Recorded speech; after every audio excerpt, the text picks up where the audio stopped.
Hello, my name is Joshua Snyder, and I'd like to take a few minutes of your time to talk to you about a recent rule change USA Hockey has made to their youth hockey organization. They recently changed the age at which they introduced checking from the Pee Wee level, which is 11 to 12-year-olds, to the Bantam level, which is 13 to 14-year-olds. I'm not so sure this was the best decision they could have made, and I think they might have calculated some of their data wrong or misinterpreted it. I'd like to take a little bit of time to talk to you about that. First of all, let me give you an overview of hockey in case you guys aren't familiar with it. It's considered a collision sport by the American Academy of Pediatrics due to the contact that is present in the sport. About 200,000 youth play hockey every year in America, and again, there is body contact that is present most of the time. First, I'd like to talk to you about a past rule change they've made to kind of show that youth hockey organization and USA Hockey is pretty forward-thinking in their rule changes. They do look ahead and try to interpret data ahead of people, and are proactive in most sports, more proactive than most other sports.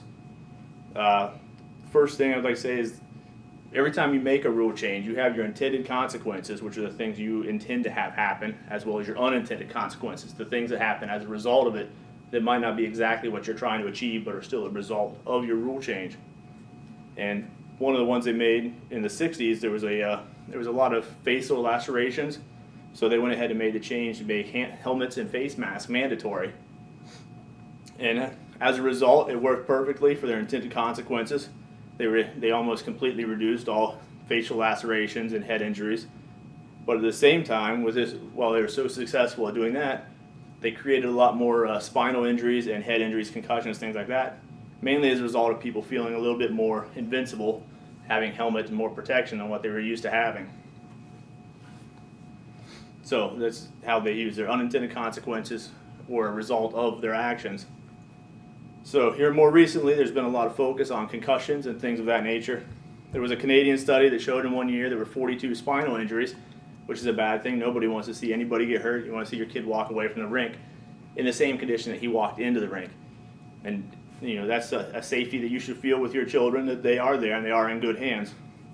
The problem with these injuries is the majority of these injuries, over half of these 42 injuries, were a result of checking from behind in dangerous positions close to the boards, where it was actually checks that are illegal in the sport that cause the injuries.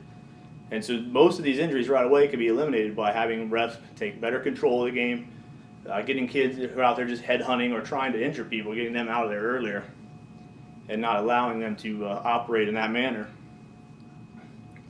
There's also ways that could attempt to put more of an emphasis on coaches and their ability to deal with the situation, and having repercussions for them if they do have a type of game that's getting out of hand, not taking control of their players more quickly.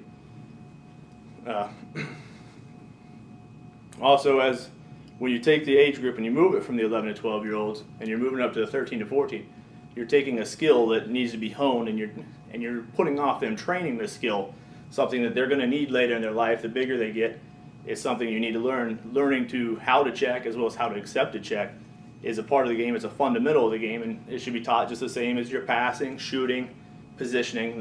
It all goes together. It all works together. And when you have these younger kids not learning how to check, there's things that you can do that will put yourself in dangerous situations that it's longer through their youth that they're going to use these skills improperly. Things like coming through the neutral zone with their head down or looking over their back shoulder.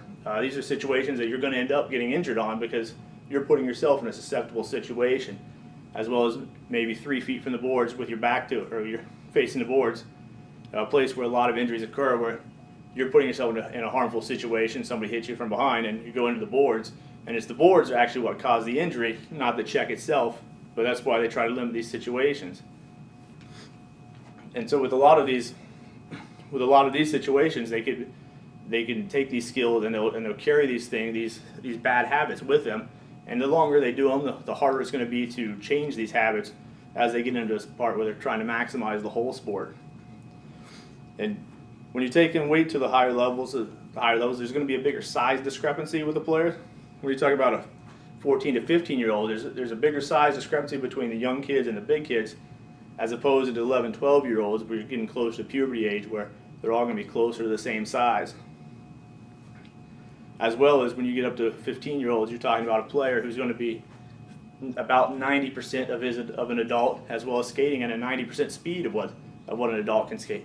So you ultimately have bigger guys going faster and trying to learn this skill at the same time, instead of something they could already have in their tool bag.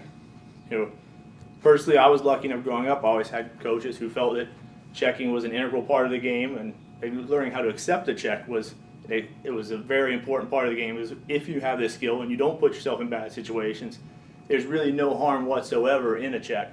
It's the people that are in a bad situation when it happens is where most of these injuries are occurring. Like I said, taking things like being about 3 feet from the boards, facing to it with somebody hitting you face first into it.